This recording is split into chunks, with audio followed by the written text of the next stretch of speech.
Bismillahirrahmanirrahim. Welcome to online classes of DPS and Inter College Sahiwal. This is science lecture number 1, chapter number 10 for class 6, presented by Kamran Gill, SS Chemistry at DPS Sahiwal. Learning objectives. At the end of this lecture, you will be able to define transmission of light, define absorption, define reflection, explain how reflection occurs. Now we will recall our previous lecture. पिछले lecture में हमने luminous objects और non luminous objects के बारे में पढ़ा था। वो तमाम चीज़ें जिनमें से लाइट एमिट होती है, जिनमें से लाइट को हम ऑब्ज़र्व कर सकते हैं, उनको हम ल्यूमिनस ऑब्जेक्ट्स कहते हैं। और वो तमाम चीज़ें जिनमें से लाइट हमें नज़र नहीं आती, जिनमें से लाइट एमिट नहीं होती, उनको हम नॉन ल्यूमिनस ऑब्जेक्ट्स कहते हैं। नॉन ल्यूमिनस ऑब्जेक्ट्स लाइट के बगैर हमें नज़र आते हैं, और जैसे जैसे हम इन ऑब्जेक्ट्स से दूर जाते हैं तो ये हमें आहिस्ता आहिस्ता नज़र नहीं आते, या फिर इनको ऑब्ज़र्व करना बहुत मुश्किल हो जाता है।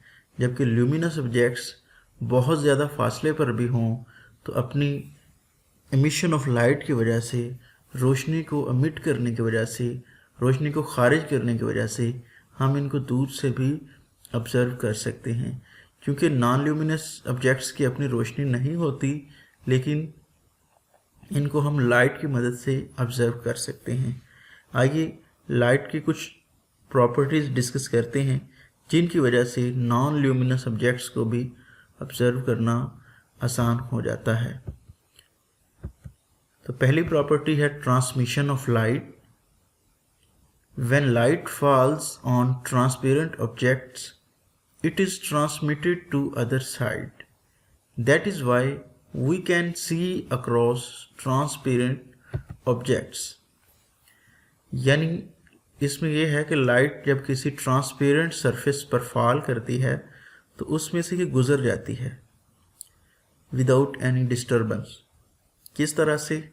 इसकी मिसाल अगर हम देखें तो जो हम ग्लासेस लगाते हैं, उन ग्लासेस की मदद से हम देख सकते हैं, हमें कोई इश्यूज नहीं होते, क्योंकि ट्रांसमिशन ऑफ लाइट की वजह से लाइट इजीली उन ग्लासेस से गुजर जाती है और ग्लासेस से गुजरकर हमारी आंखों तक पहुंच जाती है और हम उसको ऑब्ज़र्व कर सकते हैं। इसी तरह से transmission of light clear water में भी ऑब्ज़र्व किया जा सकता है।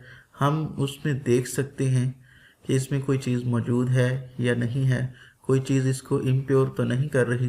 तो ये प्रॉपर्टी भी ट्रांसमिशन ऑफ लाइट की मदद से हम ऑब्ज़र्व करते हैं, और इसी की बुनियाद पर हम वाटर की क्वालिटी को डिसाइड करते हैं।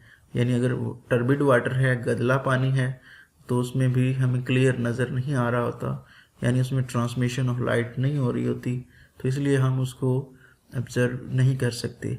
ग्लास के मटेरियल जितने भी हैं उनमें से लाइट आसानी से गुजर जाती है, तो ये भी ट्रांसमिशन ऑफ लाइट की एक मिसाल है। Next property, absorption of light. When light falls on rough opaque objects, most part of this light is absorbed and changed into heat energy. A black surface absorbs most of light। यानी absorption of light में rough और black surface हमारे पास मौजूद होती है, तो जब light rays इस पर फॉल करती हैं तो ये सरफेस उनको ब्लॉक कर देती है, अपने अंदर इनको रोक लेती है। तो लाइट रेज ना ही इससे आगे मूव कर सकती हैं, ना ही वो इससे टकरा कर वापस जा सकती हैं। तो लाइट रे जब इस पर फॉल करती हैं तो लाइट अपनी फिर एनर्जी की फॉर्म को चेंज कर लेती है, तो लाइट एनर्जी हीट में चेंज हो जाती है।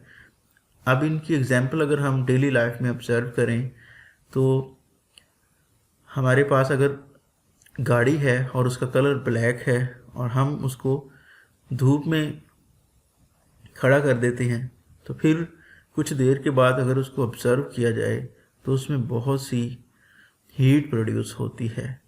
इसी तरह से ब्लैक ड्रेस जो होता है हम अगर पहनते हैं तो वो भी अब्जॉर्प्शन ऑफ लाइट क्योंकि उसमें ज़्यादा होती है तो उसमें हीट प्रोड्यूस होती है।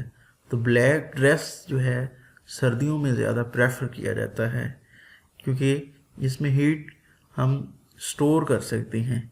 और ये जो फिनोमेना है लाइट का, जिसमें ये स्टोर हो जाती है और फिर हीट एनर्जी में चेंज हो जाती है, इसको हम अब्जॉर्प्शन का नाम देते हैं। Next property, reflection of light. When light falls on a smooth shining surface, it bounces off in one particular direction. This bouncing off of light is called reflection of light. ये बहुत ही interesting property है light की और बहुत ही useful property है light की, क्योंकि इससे हम अपने इमेज देख सकते हैं, आईने में अपने आप को देख सकते हैं, ऑब्जर्व कर सकते हैं।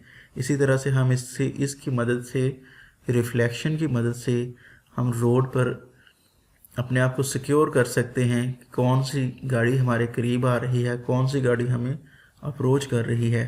जबकि अगर रिफ्लेक्शन ना हो तो हम ऑब्जर्व नहीं कर सकते कि हमारे पास कौन सी चीज़, हाँ, और कौन सी चीज़ हमें अप्रोच कर रही है।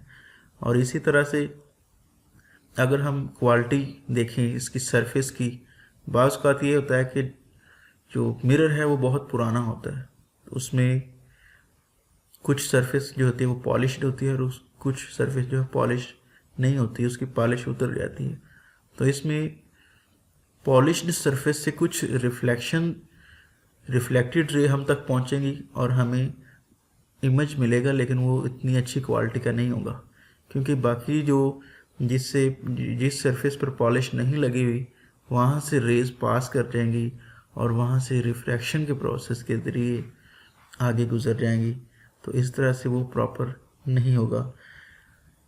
इसका दूसरा बड़ा फ़ायदा ये भी है कि हम डार्क प्लेसेस पर जहाँ लाइट नहीं पहुँच रही, क्योंकि हम लाइट की वजह से ही देखते हैं, रिफ्लेक्शन करवाकर हम उन डार्क कॉर्नर्स या डार्क रूम्स में भी ऑब्ज़र्व कर सकते हैं और वहाँ पर भी चीज़ों को देख सकते हैं। क्योंकि ये बहुत ही इंटरेस्टिंग प्रॉपर्टी है लाइट की, आइए हम इसको ऑब्ज़र्व करते हैं कि how reflection occurs. Reflection occurs when a light रे strikes a shining surface, mirror and bounces off. The ray that strikes the shining surface is called incident ray. The ray that bounces off is called reflected ray. The point at which incident ray strikes is called point of incidence. यहाँ हम observe कर सकते हैं कि incident ray जब fall करती है किसी मिरर की सरफेस पर तो उसके बाद वो बाउंस बैक हो जाती है, यानी ना ही उसमें ऑब्ज़र्व हुई है ना ही उसमें से गुजर कर आगे गई है, बल्कि उसी मीडियम में वापस आ गई है। तो इसको रिफ्लेक्शन कहते हैं। और जिस पॉइंट पर ये इसके साथ टकरा रही है उस पॉइंट को हम पॉइंट ऑफ इंसिडेंस कहते हैं। और इसी तरह से line perpendicular on the point of incidence is called normal. Normal का मतलब है कि हम उसी पॉइंट से ऑनवर्ड जो है 90 का एंगल ड्रा करेंगे और ये इमेजिनरी होता है। Incident ray form angle of incidence with normal, it is denoted by i. हम इसमें ऑब्जर्व कर सकते हैं कि इंसिडेंट रे के नीचे आई लिखा हुआ है, तो इसको हम एंगल ऑफ इंसिडेंस कहते हैं। इसी तरह से the angle that reflected ray forms with normal is called angle of reflection. It is denoted by R. Normal से नीचे देखें तो यहाँ पर R लिखा हुआ है, ये रिफ्लेक्टेड रे को रिप्रेजेंट कर रहा है। तो इस तरह से रिफ्लेक्शन का प्रोसेस होता है। Let we summarize the process of reflection. Non-luminous objects can be seen around us because of reflection of light. Just like ball bounces from ground surface, Light reflects from a smooth surface. Light source strikes the object and bounces off from the surface, and when light reaches our eye we see the object, and this is the process of reflection. अब बेटे आपके लिए assignment है। Assignment में आप लोगों ने ये टर्म जो है वो डिफाइन करनी है, यानी transmission, absorption, reflection of light. और जो दूसरा क्वेश्चन है एक्सप्लेन हाउ रिफ्लेक्शन ऑकर्स, इसको आप लोगों ने तैयार करना है। Thank you.